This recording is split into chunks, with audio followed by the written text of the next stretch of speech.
रूस ने यूक्रेन के खिलाफ ऑपरेशन एनाकोंडा शुरू कर दिया है। इस ऑपरेशन के शुरू होने से पहले जेलेंस्की को डराने के लिए पुतिन ने दो बहुत खतरनाक फैसले लिए। पुतिन के नए ऑर्डर को देखेंगे तो साफ नजर आएगा कि रूस का अगला हमला अब जेलेंस्की के महल पर होना फाइनल हो चुका है।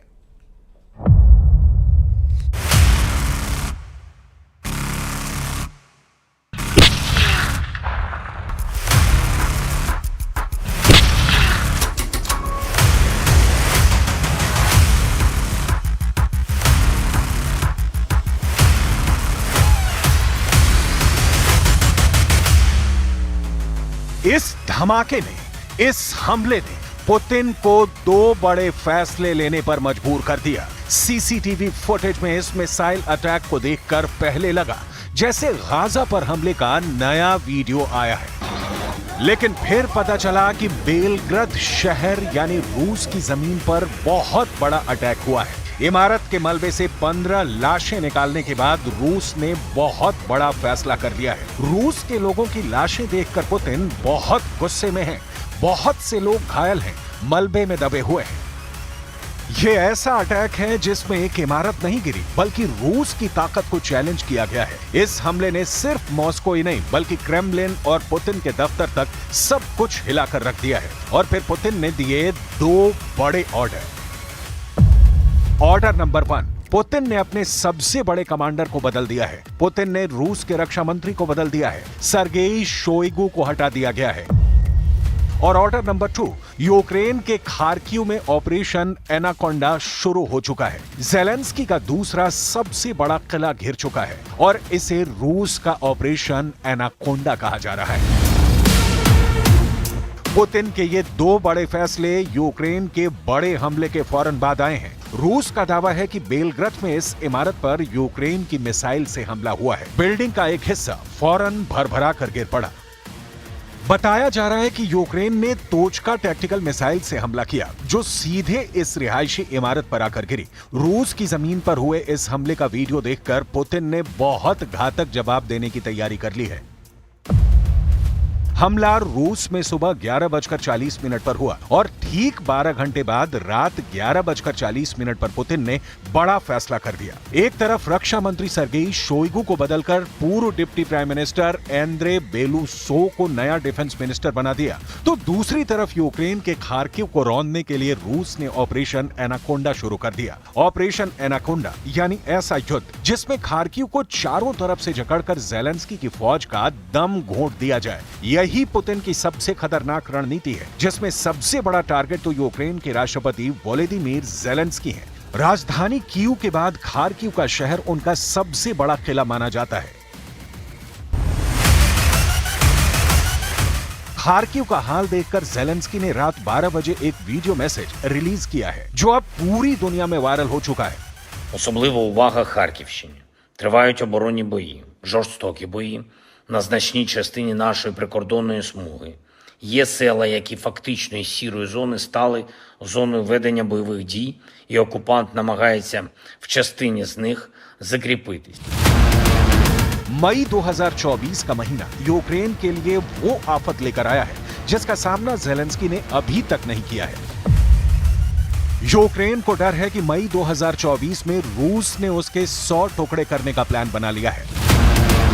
खतरा इतना बड़ा है कि यूक्रेन के जनरल की तरफ से होश खो देने वाला बयान आ रहा है। यूक्रेन के कमांडर ओलेक्जेंडर सिरिस्की ने पैनिक बटन दबा दिया है। जनरल सिरिस्की ने कहा है कि रूस पूरी फ्रंट लाइन पर आग बरसा रहा है। खार्किव और रूस के बॉर्डर के बीच एक छोटा शहर है वोवचांस्क, और यहां पर पुतिन की फौज ने मौत बिछानी शुरू कर दी है।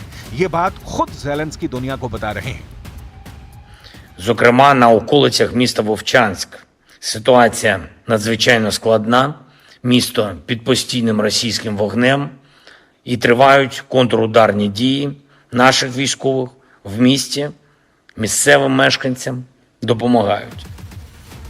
खार्किव पर बड़े हमले से पुतिन ने अपने रक्षा मंत्री को बदल दिया है, जो सर्गेई शोइगु पिछले 12 वर्षों से पुतिन का हथियार वाला गोदाम यानी रक्षा मंत्रालय संभाल रहे थे। यूक्रेन युद्ध को लेकर शोइगु लगातार एक्टिव रहे। हथियार गोदाम से लेकर फ्रंट तक शोइगु ने कई दौरे किए, लेकिन अब पुतिन ने उन्हें अचानक बदलने का फैसला किया और इस फैसले को रूस के दुश्मन गहराई से समझना चाहते हैं।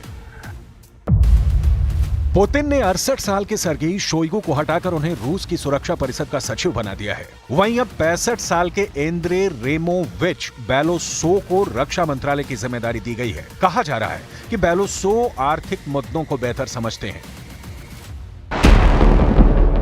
यूक्रेन के युद्ध के दौरान रूस का रक्षा बजट बढ़ा है और अब डिफेंस के खातों को मजबूत करने के लिए पुतिन को उनके जैसे ही किसी शख्स की जरूरत थी। पिछले कुछ सालों में रूस का मिलिट्री बजट 3.5% से बढ़कर 6% से ऊपर जा चुका है। पुतिन को एक ऐसे डिप्टी की जरूरत थी जो हथियारों की ताकत के साथ उनके बजट के गुणा भाग को भी बेहतर समझे। इन सबके बीच ज़ेलेंस्की घबराए हुए हैं, इसमें कोई शक नहीं। सबसे बड़ा खतरा उस फ्रंट को है जहां कुछ दिन पहले ज़ेलेंस्की ने दौरा किया है। ट्रेंच में घुसकर ज़ेलेंस्की ने देखा कि रूस की फौज कितनी दूर पर खड़ी हुई है। ये डोनेट्स्क के आसपास का फ्रंट है और यहीं करीब में ही चशीव यार इलाके के 3 तरफ रूस की फौज ने घेरा डाल दिया है। अब इस इलाके में यूक्रेन के कमांडर ने दबी जुबान में बता दिया है कि रूस से बचना आसान नहीं होगा।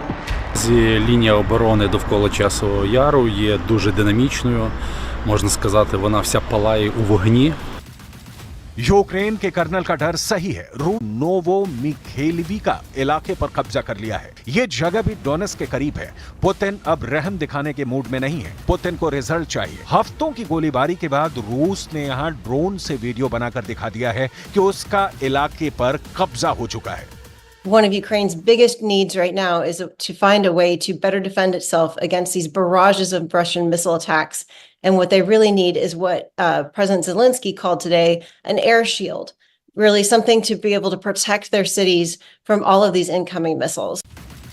यही बात बताने के लिए ज़ेलेंस्की हर फ्रंट पर दौड़े दौड़े पहुंच रहे हैं ताकि फौज का हौसला न टूटे, क्योंकि कई फ्रंट से ऐसी खबरें लगातार आ रही हैं कि गोला बारूद खत्म होने की वजह से यूक्रेन के सैनिकों की हिम्मत टूट रही है, क्योंकि रूस की मिसाइलें यूक्रेन पर मौत बनकर बरस रही हैं। 4 चरण का मतदान पूरा हो चुका है। अब सिर्फ